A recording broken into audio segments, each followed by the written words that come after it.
What's going on, guys? Welcome back to another video. I hope everyone's doing okay during this quarantine. On today's video, we're gonna be changing the startup picture on the Accessport. So this isn't only for STIs, it's just a Cobb Accessport in general. Before we get started, make sure to hit that like button and subscribe button so you don't miss out on future videos. All right, well, let's get started.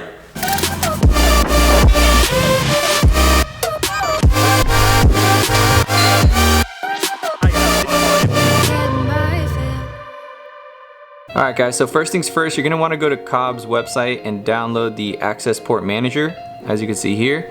And then we're going to go ahead and plug in the Accessport. Alright, so here's the Accessport. It just plugs in through USB, which I'm doing up there. So we're going to go ahead and plug it in. Alright, so once you plug it in, you'll see it start up. So that's like the default image that it has there. We're going to be changing that. So once it starts up, it looks like there might be some updates for this one. So we're going to go ahead and update it on the top left there.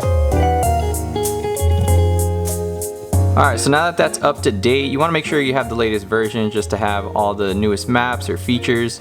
So make sure to go ahead and update that. Next, we're going to go to Manage, and these are all the maps, of course. So on the right here, there's a little picture of a camera where you can select an image. So you click that. Then you're going to want to go ahead and select whatever image you want to use.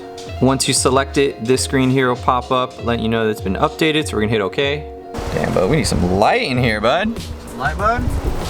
What are you going to get, bud? So you gotta make sure you got a nice case on it. He's putting the black one on. This was it before. Nice. It'll blend right in. Alright, so then you're gonna want to plug in your Accessport. Oh, what the f? That's your new screen. Holy shit, that was fast. Is that not good? No, man. No, you don't want it? Hell no. Damn, there it is. It's nice.